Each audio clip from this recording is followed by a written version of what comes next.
John Middlekauff is joining us 3 and out, as you can see right there, at John Middlekauff, NFL super genius, former NFL scout with the Eagles.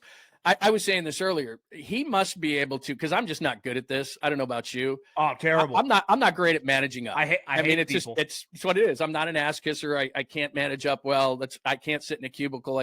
I'm not good at it. So Trent Baalke must be amazing at it. But in terms of, and I agree with you on Saleh. I think he needs to go back in, be part of the cycle. I think there's other guys out there. I think Jacksonville needs an offensive mind to try to help Trevor Lawrence. So I would be surprised if it was him, which is why I still think he's going to end up here or with the Lions, depending on that situation. But have there been rumors, besides that he's from there, that Dan Campbell wants him? Yeah, and maybe you know better than I do. Look, I don't know what his personal situation is like. Everybody tries to make this connection always. Well, he wants to go home, and Dearborn is a suburb of Detroit, but I used to live in Detroit. Dearborn is where all the car factories are and all that kind of stuff, the plants. It's not a great place. So I don't know that his family's there. They might all be gone. And it's not always great to go back home. Like where I'm from versus where I live, this is home for me now. So I don't know what his situation is there. But yeah, I've heard that the Lions are interested. I don't know his connection with Dan Campbell. I do know, like, let's say Pete Carroll gets the Raiders job, which I don't know that he does. Saleh worked for him, so I could see that. Jerry Jones is not going to hire him as the head coach, but he has hired high-profile defensive coordinators. But still, I don't think they have the personnel where he would be real successful in either of those places. So to me, it comes down to Detroit or the 49ers. But in terms of the Jaguar situation, which has everybody panicked here, why would you go to a situation with a hair-triggered owner, a lame duck, even though he's great at it? He can't survive another year of bad, can Trent Baalke, especially if it's, well, maybe he can because you're laughing because But that's not a great situation. And Saleh's not going to get multiple opportunities. So let's say Saleh takes this job with the Jags. If he flames out here, then yeah, the situation in New York sucks and the situation with the Jags sucks, but you got 2 chances, man. You're not getting a third. So is he going to blow a possible second and last chance on Jacksonville? I mean, what if they throw $40-50 million in front of your face? And then it's guaranteed. Right. That's a good point. The NFL has turned into, I've been saying this for a long time, Wall Street on grass. Forever, it's like even back before the money exploded, if you were a head coach, you were a 1%er.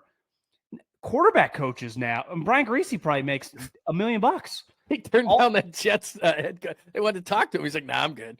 Yeah, I mean, he's uniquely making TV money for a long time. Yeah. He's rich. But it's not like Brian Greasy makes $100,000 right now. I mean, these quarterback coaches, every offensive line coach in the league makes 7 figures. In most professions, you got to be the top at the org chart. In our profession, if you talk, you got to generate a lot of revenue. Liam Cohen, when someone gets in trouble, gets a DUI, breaks a leg, he's making 4.5. None of that's his problem. It's incredible to be a coordinator, and that's where, Robert Saleh. But once you become the guy at the head of the table, it's hard to you go back to the Niners, ultimately you got Kyle Shanahan is the boss. Even if you're more secure and you can give him a little shit back, it's still it's like military. You answer to him. Yeah, so I do just wonder if you kind of like making the decisions. The money's huge. I think it's easier to stay when you have never done it. Once you've done it, you're you get to do the press conferences every week. It's you. These guys are all have huge egos. It's not like Kyle Shanahan quit football before he ever became an offensive coordinator again. Not that he would have to. No, but it's you're right. Him and McVay and these guys, they're never going back. And they've gotten to the point, Andy did probably 6 years into Philly, he was never going to have to be a coordinator again. But Pete Carroll got to that point, obviously, definitely once early on at USC, this guy's head coach only.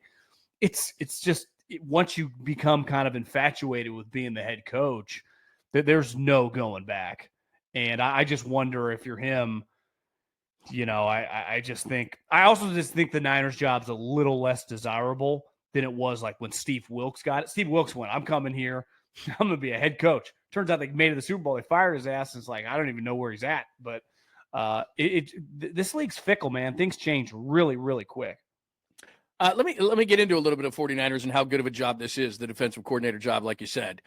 You look at this team, and when Saleh was last year, they go to the Super Bowl in 2019. He takes the Jets job after that. So you look at this thing and you say, okay, some of the guys still remain. I mean, Nick Bosa, Fred Warner, Don't know what's going to happen with Greenlaw. I think he's going to have to take a year-to-year thing. He had an extremely young secondary. Ward's not coming back. Hell, his wife couldn't come back to California, PTSD. So, and you got some safeties where, look, I like Mustafa. He's nice, but that's not a guarantee. And Jared Brown made a ton of mistakes. So in your mind, as you look at this job, like Saleh's looking at this, he's looking at Detroit. Like, I think Detroit's better. Aiden Hutchinson comes back. You got really good players in the secondary branch, some young guys that you drafted. So if he had to choose between these two, which would get him back in the hiring cycle, which one would he pick? Well, if everyone's healthy, which we saw with the Lions wasn't the case, the Lions are the pick. I think that the problem with the 49ers is, Fred Warner and Bosa, like they have a lot of tread on those tires now. And the other thing is, like, who are their other defensive linemen? That they went all in for Hargrave. Like, let's face it, that backfired. The 1 year he was healthy, he was an underachiever. And then this year, all we heard is like, oh, he's at his best camp, he's in shape, and then boom, game one, done. So they need, like, and listen, I had no problem with them getting rid of Eric Armstead. He was not a reliable player anymore because he was always injured. But you do need some bodies. I mean, the best defense they had or defensive line was in 19. I mean, they went, Buckner, Armstead, D Ford could still play, and Bosa wasn't as good as he is now, but you still had him. So I think that they have to. That's why pick 11. I doubt they take an offensive lineman because Kyle Shanahan. Like, at the end of the day, Kyle Shanahan's told us they don't believe in offensive linemen over skill guys. They literally just did it last year with Ricky Pearsall. It's like, last time I checked, and listen, Ricky looked good at the end of the year, and he's a cool story, and he's easy to root for now. But, like, if you just remove everything that happened to him, which I'm inclined, I hope he has a great career, but I can find Ricky Pearsall's in the 3rd and 4th round. Like, there are only so many offensive linemen, and they love pushing back, like, yeah, but look at those offensive linemen in the 2nd round weren't that good. Well, you got to pick someone. It's like when Kyle's like, well, you claim I don't care about special teams. I invested in all this. It's like me saying, like, yeah, I care about my lawn because I pay my landscaper. It's like, I don't give a shit about my lawn. Kyle, you don't care about special teams. No, just he because doesn't. you drafted a kicker in the 3rd round. You want a cookie for that? Like, the guy stinks. So it's like, I knew right when Tim, and I could see his face, I'm like, he's mad. He did. Oh, it's like, Kyle and John, it's true. We've been at these practices. Special teams practice going on, you walk right by. Hell, I was in Philadelphia, and he didn't care that much about it. I got a great story for you. So I was doing the draft offensive show. coaches do not like special teams. No, I don't like special teams. No, but I'll tell you who does. Defensive coaches. They prioritize it. Well, it's all complimentary football. So I'm in the draft room, right? The year they drafted Moody, they don't have a 1st rounder because, of course, they gave it away for Trey Lance, which would be really nice to have right now. I digress. He's turned out to be a good player. Yeah, dude, we would stand on the sideline during training camp and have to duck. I mean, half the stuff didn't even get reported. I mean, the guy is just terrible. But anyway. How about he goes to Dallas and can't even sniff Cooper Rush? Sniff. I mean, they had to screw Cooper Rush at the end for his $500,000 bonus. And if I was Cooper Rush, I wouldn't have showed up to that game. I'd be so pissed. So we're sitting in the draft room right when they draft Jake Moody. And, Kyle and John come in every single time. So they come in, and I guess they had heard me because right when they picked Moody, I went, no, like right on the broadcast. So Kyle comes in and he goes, he opens the door, dude, and says, I wanted a running back. And then Lynch starts laughing. They didn't want Moody. They just felt like they had to take him. And now that's turned out to be a bomb and whatever. So you're 100% right. It's they don't care about it, but he tried to defend him on that whole thing. But anyway, really quick on that. As a draft philosophy, if you are going to take a kicker, obviously the Seabass, that you can't take him in the first round. No, you can't even take him in the 2nd round. But if you're picking at the end of the 3rd round with one of those comp picks, I am not going to freak out. But he's got to be good, right? He's got to be good. And let's face it. And you can say he was injured or whatever. He's been shaky from the jump. I think historically, Google where Justin Tucker was drafted. He was free agent. Yeah, right. Most of these guys are not picked very high. And if anything, 5th, 6th, 7th round. Well, I mean, I talked to Joe Neddy about it a lot of times. He was like, look, the first couple of rounds I went, he was a free agent. He's like, I didn't know the league. I mentally wasn't strong. Like, it takes a minute. And then these guys get cut. Like York, the kid that's now, with Cincinnati, was with Cleveland. Like, it takes guys a little while, and they don't know the league, and they don't know what's going on. And then all of a sudden, you lose 3 first-round picks on Trey Lance. You lose a 3rd rounder on a kicker. And people go, God, why don't the Niners have any depth? Why are they so top heavy financially? because they blew 3 first-round picks and a third-rounder. Like that's just what they do. But let me go back to the offensive and defensive lines, because what's really struck me in these playoffs is that if you look at Detroit, you look at Philadelphia, and you even look at the Rams, first of all, they've outdrafted the 49ers like crazy over the last 2 to 3 years. So that's how they've done it. But they took the philosophy, especially the Rams, of the 49ers, which is, we're going to punch you right in the face. And the Rams got sick and tired of it. So they lose Aaron Donald, but they're better along the defensive line. And then they used free agency and the draft to get better and stronger and bigger on the offensive line. So now they can push teams around. In the meantime, the 49ers, as you said, have this philosophy through Chris Forster. We don't need to draft guys high. Now, I understand that with Dominic Pooney, third rounders. I get it. I'm not going to hit guards high. But in terms of like Trent Williams, I don't know that he's guaranteed to come back. Maybe he comes back one more year. On the right side, give me a break. Aaron Banks is a complete bomb. Brendel was on his back half the time. So tell me how you can be a punch you in the face, run the ball first. Kyle, when he gets 30-plus runs, wins games with that offensive line. And then, like you said, Hargrave was a complete bomb, which goes back to trading Buckner, drafting Kinlaw, had to try to undo that. So you gave him $20 million a year. It was ridiculous. So now you basically have Bosa, Floyd, who should be a third-round pass rusher, nothing inside really, and then your offensive line is a complete sieve. So now that's your offensive and defensive lines, and your philosophy is, I want to punch you in the face.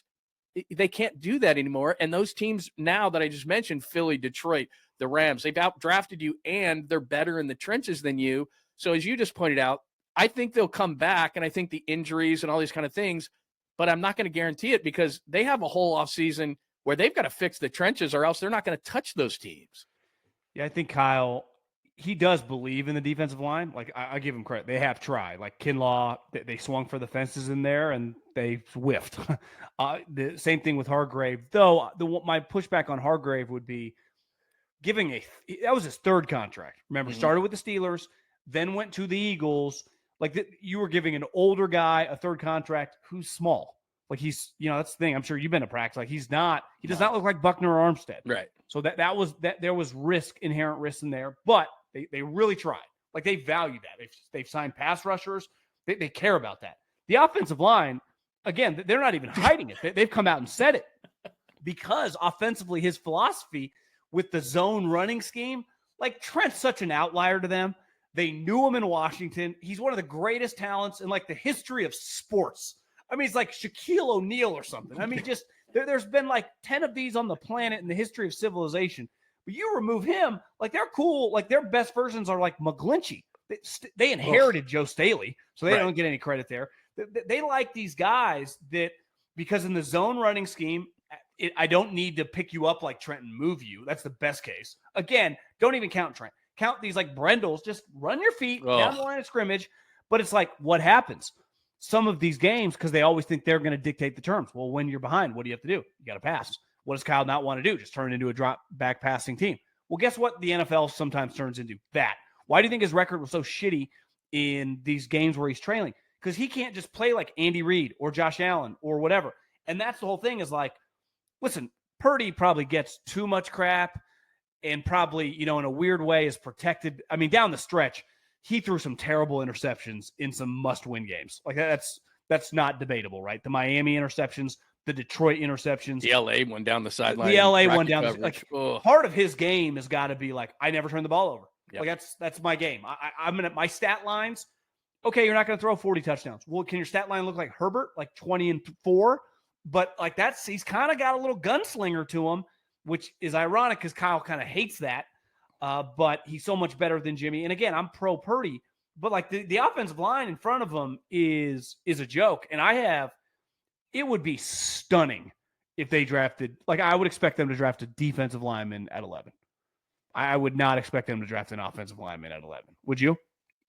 No, I mean, I got excited today because I'm sure you know this. Mel Kiper's 1.0 version came out, and they gave him Kelvin Banks, the tackle out of Texas, which means the player they're not going to get is Kelvin Banks, the tackle out of Texas, because the 1.0 is never accurate. So, I kind of got excited about that. They'll be the Banks, the kid from LSU, Campbell. Right. They're going to be 3 or 4 guys that you could draft there. I promise you that. Yeah. Because those wide receivers, a couple of the quarterbacks, a couple of the pass rushers, there's going to be a very, very good offensive lineman prospect at 11.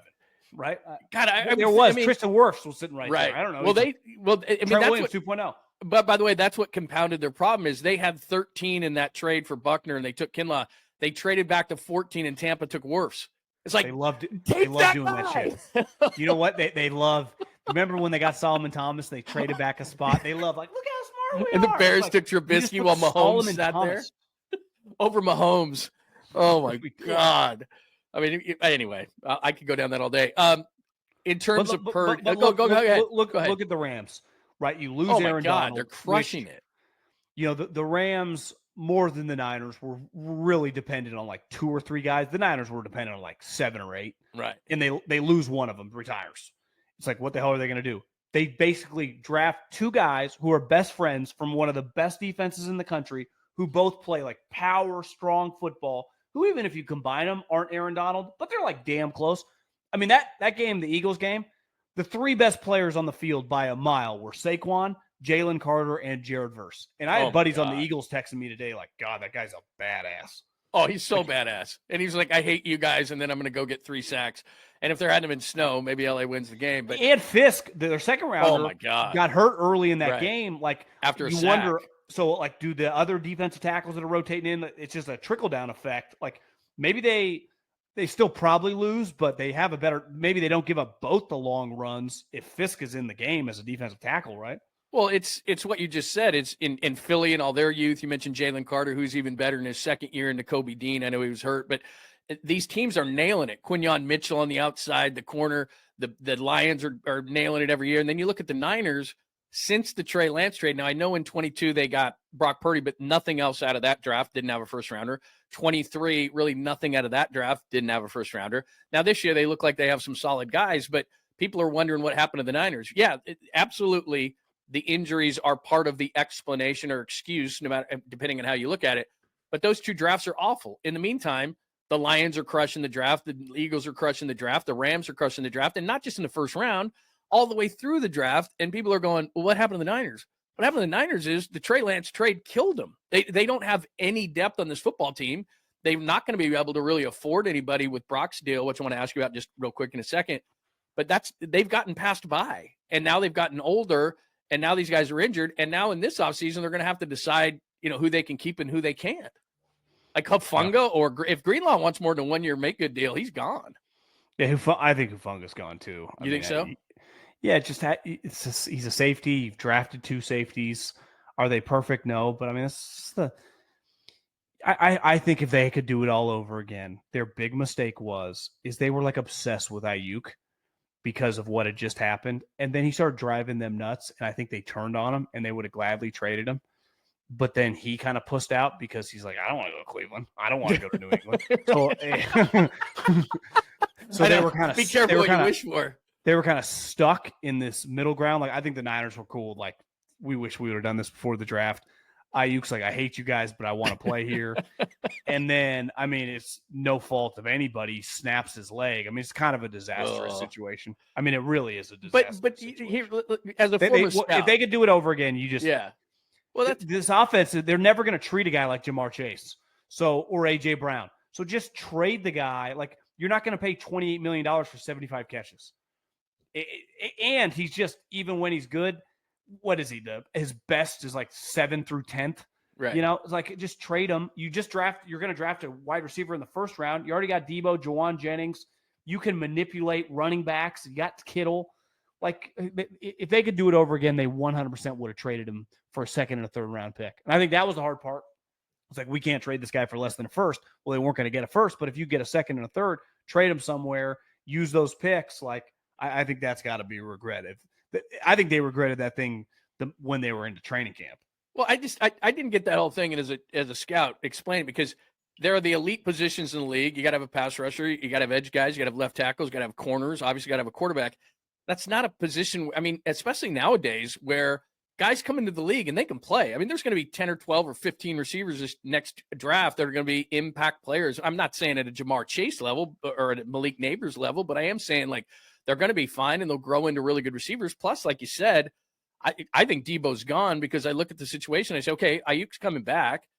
Juwan Jennings is really good, and hopefully Pearsall's in the slot. Where does Debo fit? But like you said, I would have just let Aiyuk go to wherever, because that's not a position where you don't have leverage. Quarterback, yeah, you got to pay Brock. Sorry, there's not enough of them to go around. But receiver, Brandon Aiyuk shouldn't have had the leverage on the 49ers.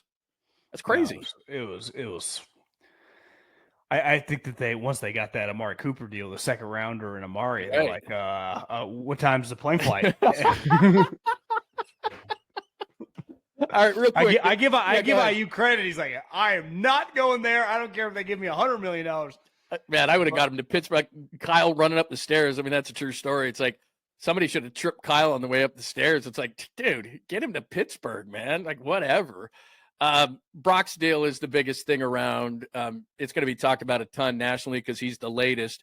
And everybody around here is like, I wouldn't give him $55 million. Like, I get it.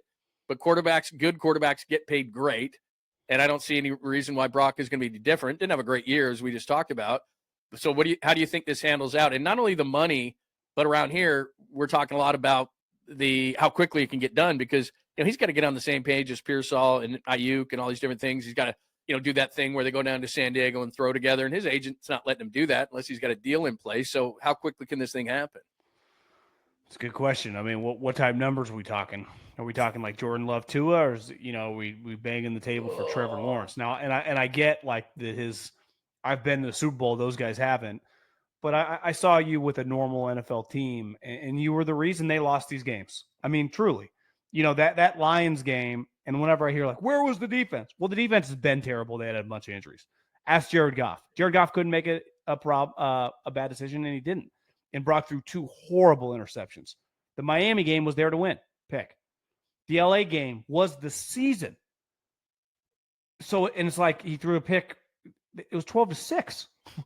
And then you watch like Stafford go on the road in that terrible weather. Like we've seen Brock now in weather games. Like there were just some concerns. Not good. Yeah, I just think you're talking about giving a guy $200 million for a guy that isn't Drew Brees. Like he turns the ball over. That's his thing. Like he's kind of a turn the ball over guy. Like that's my thing. And I get he's solid. He really is. I mean, I'd rather have him than Tua, right? But that's like he's not even in the stratosphere of the top guys. Like, is anyone even arguing that anymore? No. So it's like, okay, yeah, I know Dak. That's the thing. It's like everyone's like, whoa, Dak and Trevor Lawrence, all these guys. We all make fun of them for signing those type guys. So now you're going to do the same thing with this? Because would I give him the Baker Mayfield contract in a heartbeat?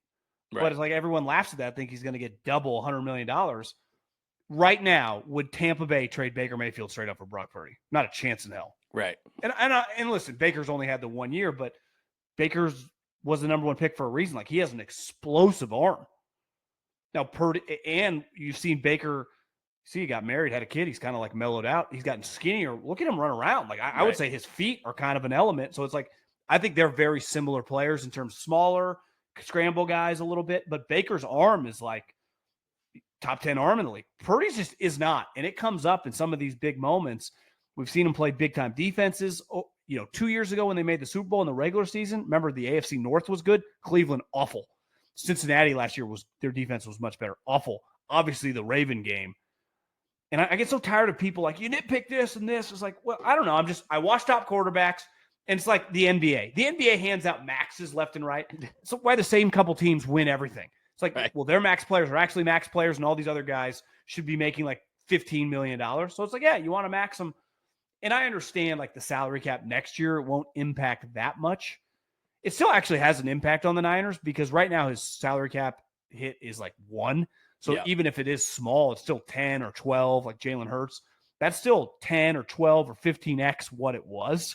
So it's like, yeah, I mean, it's still going to matter. It's a very complicated situation. And anyone that argues differently, I just think is an idiot because the reality is you could argue, luckily all the top quarterbacks, I mean, the big 4, Lamar, Mahomes, Josh, and Burrow are in the AFC. So you don't have to play them in the playoffs, which I think makes it a little like if the 49ers were an AFC team, I'd be like, under no circumstances can I get a contract. Like it just, you guys are morons. The conversation's different in the NFC. You got Jalen Hurts who can't throw from the pocket. Jared Goff, now granted, he might have been concussed, was, crumbling like a cookie. Yeah. Jordan Love, one great game, one awful game. Who knows there? So a lot of question marks in the NFC. but still, like, you got to win games throughout the regular season, you know? And I watched the Niners couldn't beat Miami Dolphins, who had become like a joke. Well, I look at Brock like Goff. Like when everything is right around him, he's going to be good. And Goff mainly played inside this year. He had thunder and lightning for most of the year in the backfield. He's got Amon-Ra. He's got Laporta. He's got all these. Jamison Williams is coming around. So he's got all these weapons. And he's playing inside. So he's got a perfect element and he plays really, really well. And early in the season, people were talking about even MVP for him. And then things go a little bit awry and that's that. So that's how I see Brock, is that if everything's great around Brock is going to be really, really good. That's how it was last year when they went to the Super Bowl. This year, I think he just tried to do too much, like you said. I mean, he gets guys out, and the throw to the Rams down the sidelines, they were still in the playoff hunt. Jauan Jennings is double bracketed, and Brock said after the game, because he's small and he's in the pocket, he said he didn't even see the throw. He didn't even see it. He just threw it up there. And it's like, as you said, your greatest superpower is the fact that you weren't turning the ball over the first 2 years. You can't just guess if Jauan Jennings is open. That's trying to do too much. So if he stays with himself and has everybody, he's good. But my problem, and you know this better than anybody in the NFL, is if you don't give Brock the money, which it's just he's bracketed with that money with these guys who've gotten paid, what are you going to do? Go out and get Sam Darnold or try to rehab Daniel Jones? I mean, you don't have any choice, do you? Well, he's got another year of his contract. Right. Brock Purdy's going to hold out. Like, okay, let's see. Like, I mean, honestly, I feel like if you're his agent, you probably tell him that, right? Brock's not saying any of this. I do not think he would hold out. I do not. He is making, and this is the thing with the Cowboys, he is making infinitely more off the field because he's the 49ers quarterback. Yeah. He bought 10 Toyota trucks for like $850,000. They didn't charge him for them, but still, I mean, he's fine. You know, these guys, he's making millions off the field because of the 49ers. This would not be the case on any of these other teams, and we all know that he wouldn't be the starter on these other teams, right? If he would have been as a 7th-round pick, this would not have happened. He benefits from being the 49ers quarterback. Now, let's use the Jared Goff comp. Jared Goff is like, what, 6'5"? Mm-hmm. He can see over the line of scrimmage.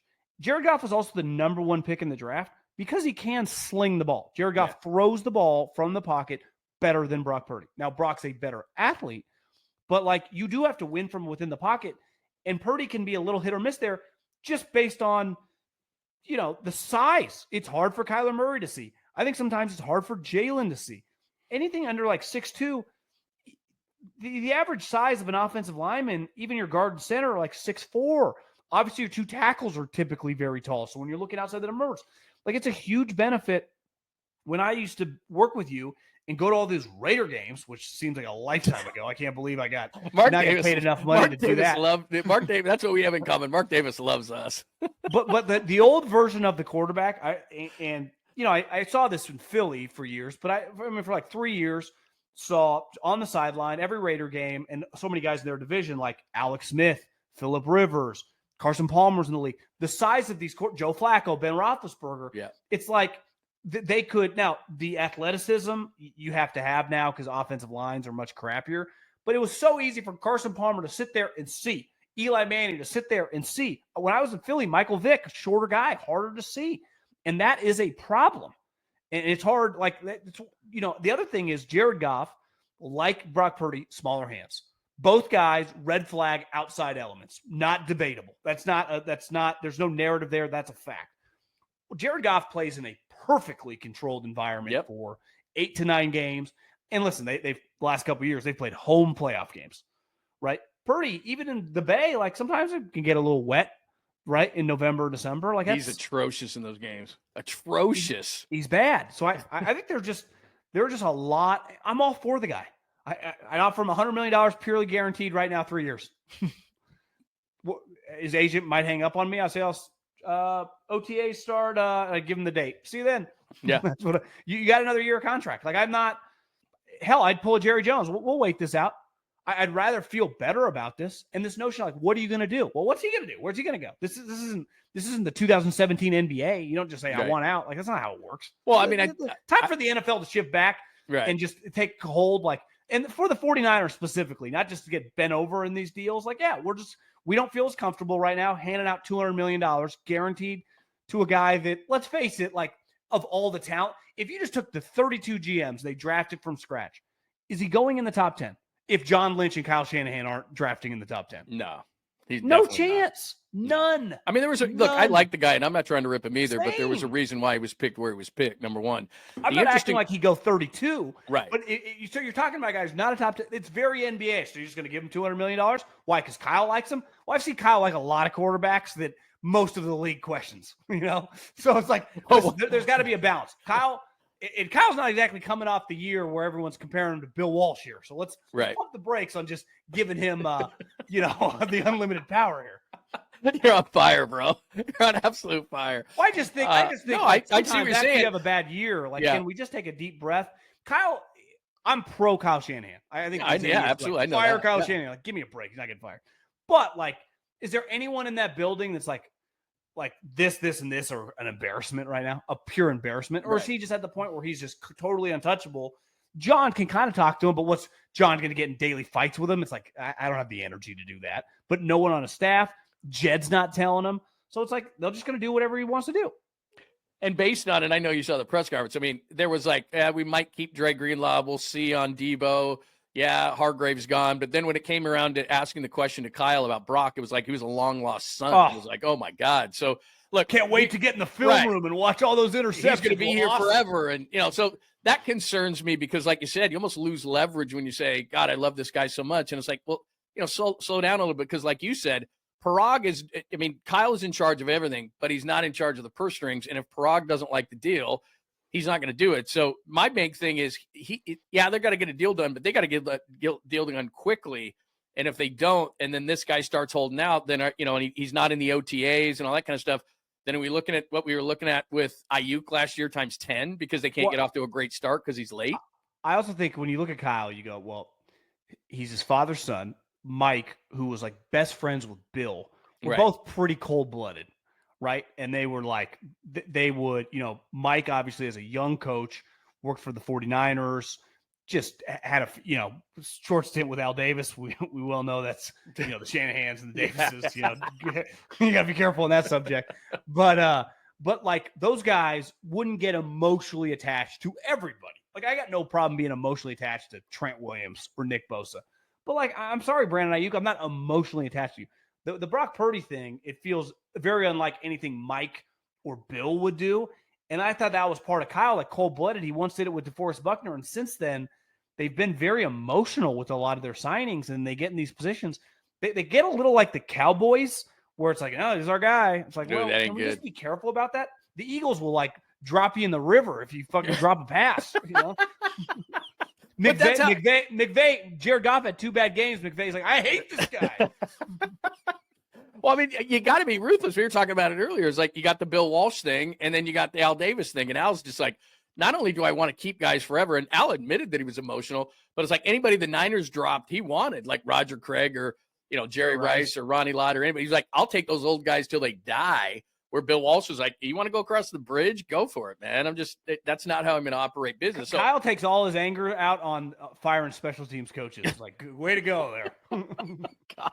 I mean, how did Brian Snyder even make it past like week 6? It was like every single week. And it was like, you fired him at the end of the year. You're about 12 weeks too late, man. I can't believe I haven't texted Kawakami, but the Kyle snapped on that question. The Kyle.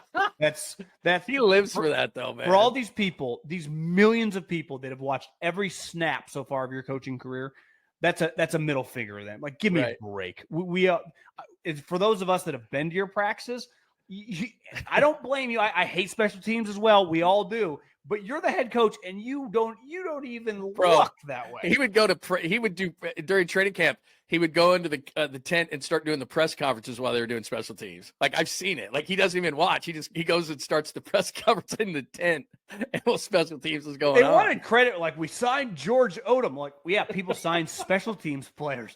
Do you care? Jake Moody. Monday through Friday, like, hey, Brian, what's our game plan here? Right. Like, no, how do we get Brock Purdy this? It's like, Kyle, you're the head coach. He doesn't even want to look at defense. He's like, he wants somebody like Saleh or whoever, just like, take defense off my plate too. But anyway, I've kept you long enough, bro. I do think, just all in on this. Yeah, go ahead.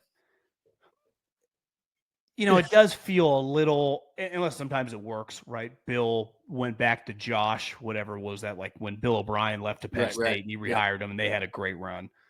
But sometimes when you do that in coaching, like, can you just hire whoever? Like Andy Reid has hired people he doesn't know. Well, isn't Like, New England doing that again? Isn't Josh McDaniel going to be Vrabel's OC? How many times can the guy go back to the franchise? I just wonder, like, have you guys not? One thing's pretty clear, right? They, once 𝐬𝐮𝐬𝐫𝐿𝐿, who they didn't necessarily luck into because they gave him the chance, but Kyle was on the staff when they drafted him, so he knew the guy. That once, like, they don't have some other 𝐬𝐻𝐾 on the staff. I mean, last year he wanted these other guys and had to take Sorensen, who clearly was probably picked number 10 on the list, Right. and who they like, but they thought was a little over his head. And in fairness to him, like, the defense, is the coordinator to blame for everything this year? I don't know, but you're not going to fire Lynch. I just wonder, going back to the well with Saleh, who's good, but it's also hard to tell, like, was he actually, because I had talked to people with the Jets. I don't know how hands-on he was when he was, early in the season when the defense was good before he got fired. I think part of the reason they fell off is because Ulbrich, who used to just be able to defensive coordinator, had to do all this other shit. Right. So then it kind of fell. I don't think Saleh was sitting there with Ulbrich Monday, Tuesday, getting ready for the Wednesday meeting, like game planning. Just, I don't know. I just think there's a lot of it's an easy one. It makes for a great headline. Is it just some lock, like being awesome? Like, why weren't they interviewing, like, Dennis Allen is a good defensive coordinator, not a good head coach. Right. Lou Anarumo for the Bengals, legit defensive coordinator, just punked you like last year. Why weren't they all over these guys? Yeah, that's what I think from it. Like Bones Fossil. How did Bones Fossil get to Tennessee and the Niners didn't talk to him? I mean, he's one of the best around. He authored the kickoff rule. Like, how's that guy not? Because you know what they wanted to do? They're paying Sorensen probably Right. a couple $1 million and just, like, keep him on the staff and just have him do that instead of pay him to go away. Right.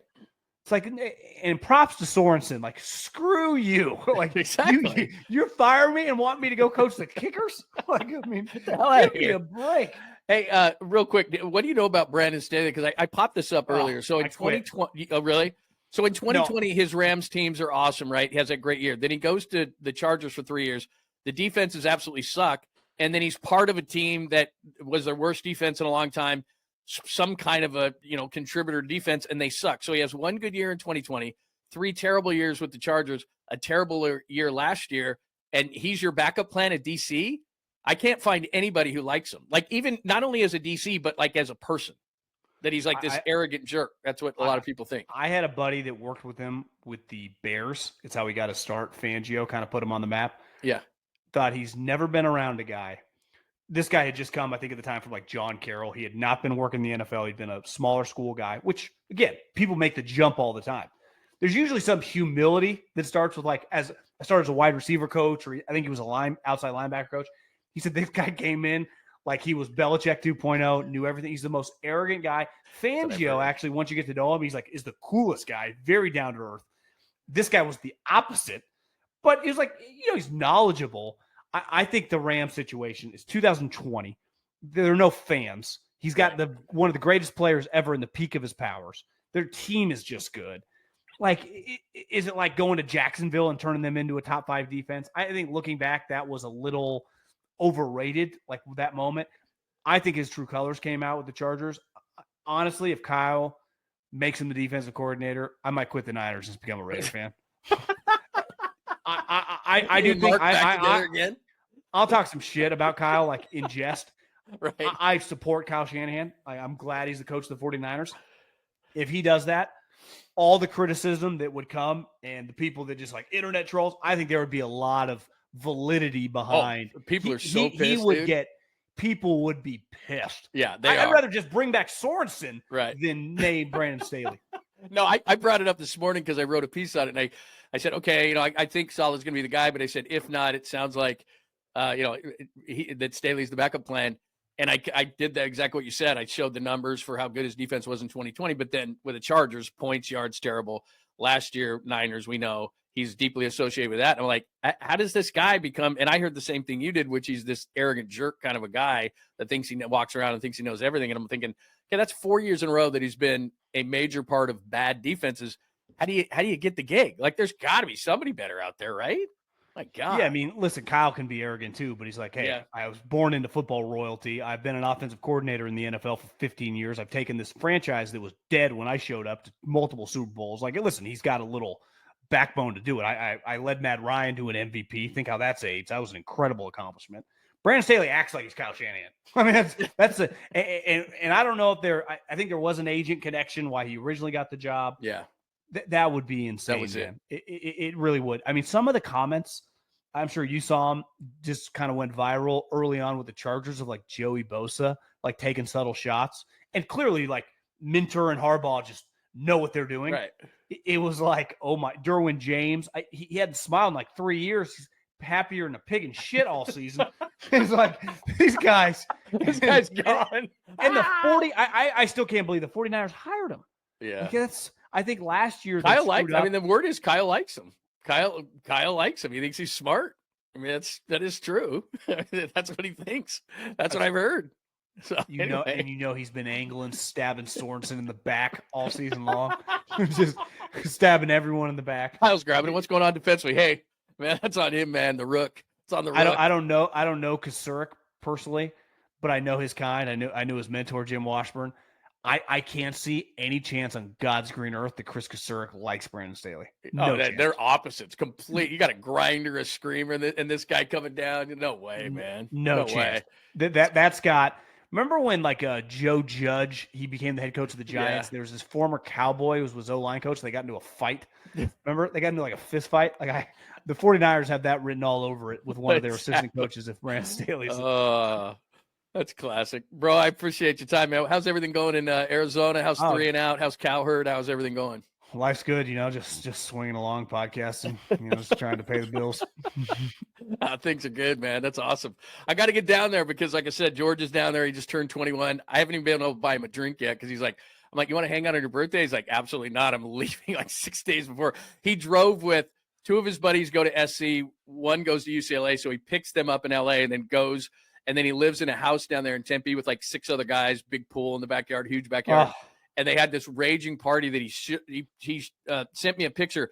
I thought he was at a concert. I thought he was at like some concert. Couldn't move in the backyard. Dude, there's hundreds of people. There's people jumping off the roof into the pool. I'm like, this is your birthday party in your backyard? He's like, oh yeah, it's unbelievable. What's his rent for a room in a 6-bedroom? $500? Dude, I wish it was $500. It's like twice that. Seriously? But it's a nice house, but it's not bad. I mean, for down there, and he's right next to campus, but you know how it is down there, man. It's just that's heaven on earth, bro. I mean, that's bad. Tempe when you're 21, it's your own little bubble of ridiculous. just incredible. Like I look back, Cal Poly where I went was a fun school. Right. If I could do it over again, I can't even believe that I didn't apply here, let alone I applied to U of A. Yeah, which it never really crossed my mind. I would, if I could do it, I would have been in Arizona. I'd still be going to school at 40 years old. Well, dude, he's been in school for 20 years. Like, he's got some pretty decent discipline because I'd have been out of there in a year. Oh. He's on track. He's doing really good. And I told him he's going to graduate in 4 years. Yeah, and he's doing all the broadcast stuff. And so we'll see what happens. But you need to tell him you got 70 years of life after college potentially. Stretch that thing. What is the rush?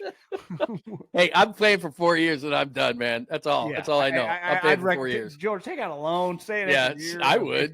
Absolutely. So everything's cool. You're doing the 3 and Out and Cowherd and everything's good. Good. Are you married or engaged? What's the deal? We're getting married here in a month and a couple weeks. Nice. Outkicked your coverage, but it's cool, man. You look good. You tanned up, playing a lot of golf.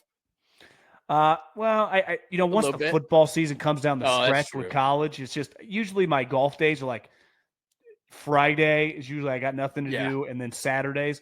It gets a little chilly here, so 60 degrees. It does actually. Yeah. I just football. I just kind of chill December, January, but all right, February. I might play tomorrow. So. Yeah. All right, man. I know you got to run. I really appreciate your time. Again, check out 3 and Out at John Middlekauff. As it says, he's got the ticker going down there. NFL Super Genius, friend of the show. And I appreciate you, man. I really appreciate you coming on and taking the time, brother. I'll talk to you later.